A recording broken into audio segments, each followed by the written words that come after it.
So in the NFL, I think we all know this, the more ways you can win, the better. Seattle's winning when Sam Darnold doesn't play well. The Niners won when Mac Jones was starting. The Bears can win with their run game and not Caleb Williams.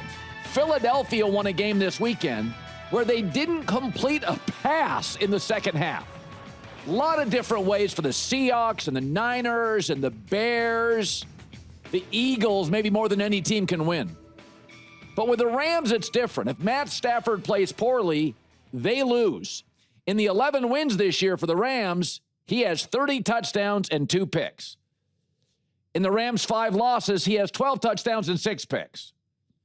And people call Sam Darnold reckless, but when Darnold struggles, he still gives you elite mobility and playmaking.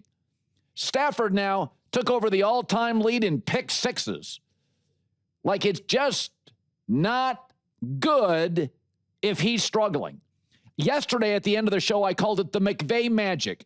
Sometimes when you watch the Rams, are they great or is McVay just magical?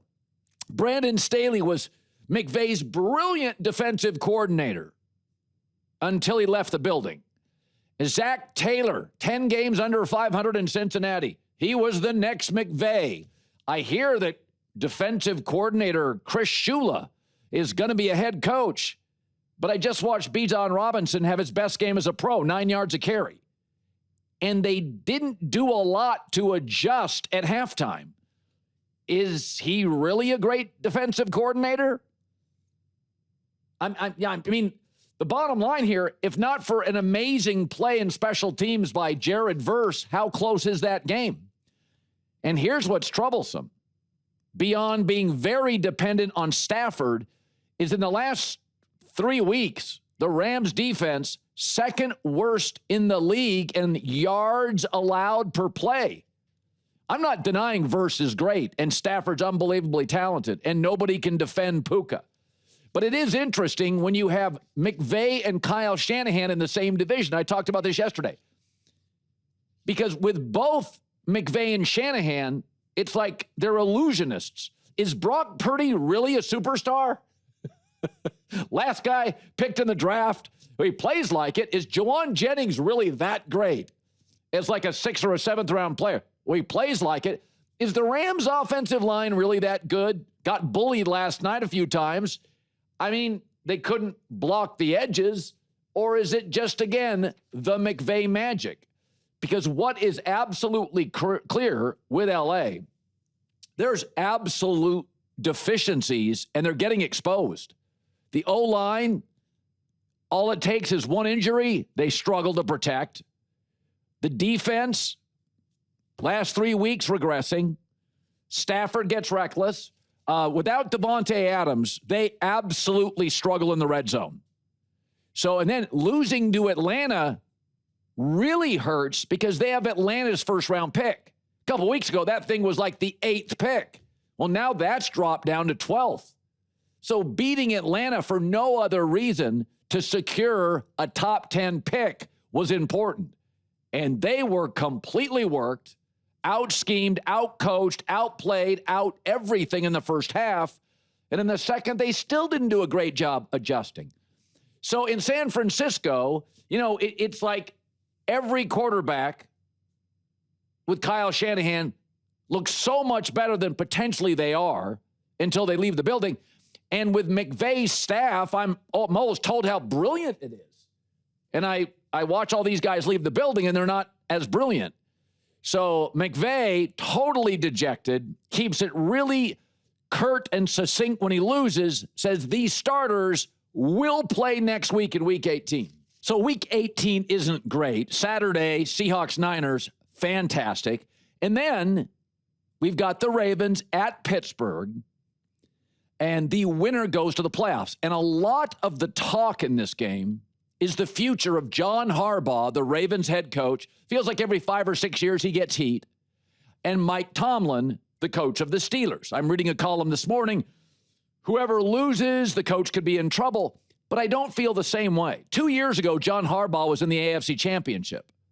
The Ravens don't feel tone deaf or out of touch to offense. The Steelers do. John Harbaugh's big problem is he can't beat Mahomes and Andy Reid in the playoffs. Mike Tomlin's issue is he can't beat anybody in the playoffs. 7 straight seasons, bottom 10 offense. In that same period, Harbaugh in an offensive league is at a top 10 offense 4 times. So when I look at the Ravens as a whole in Harbaugh, I just see a roadblock, almost like Phil Mickelson can't beat Tiger in the big ones, right? Like, or the Blazers or a Gary Payton or the Knicks just couldn't get through Jordan.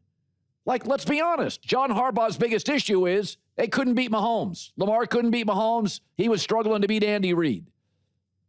But they're making AFC championships recently. They've won a Super Bowl more recently. I don't feel like the ecosystem with Baltimore is outdated. In Pittsburgh, I do.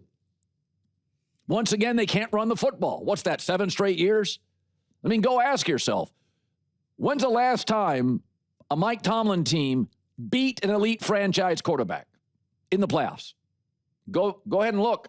I went this morning. Mike Tomlin, since 2009, 0-6 against Peyton Manning, Mahomes, Rodgers, Brady, Lamar Jackson, and Josh Allen.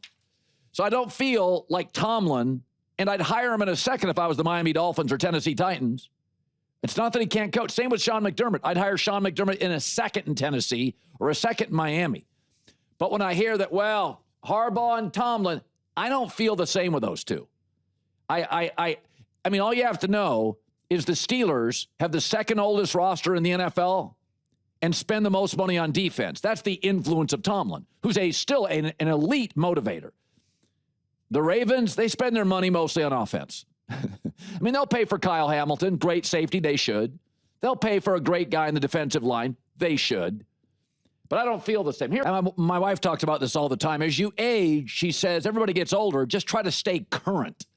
The Steelers don't necessarily, with all the money they spend on defense, the age of the roster, the quarterback mess, they can't run the ball for 7 years in an offensive league. The Steelers don't feel current to me. Baltimore does. I like their ownership, their front office, their head coach, their quarterback. They can even win.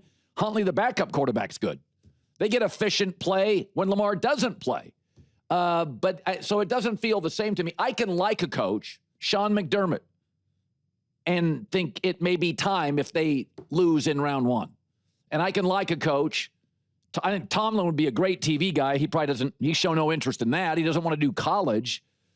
But I feel like we're at the end of the line here. I do like Baltimore to win the game because it's a rivalry. It will be low scoring and close. But, you know, my feeling it's 23-20, 2017. I would lean with what I believe is the more current organization. The more offensively friendly organization. I would take the Ravens to win that game.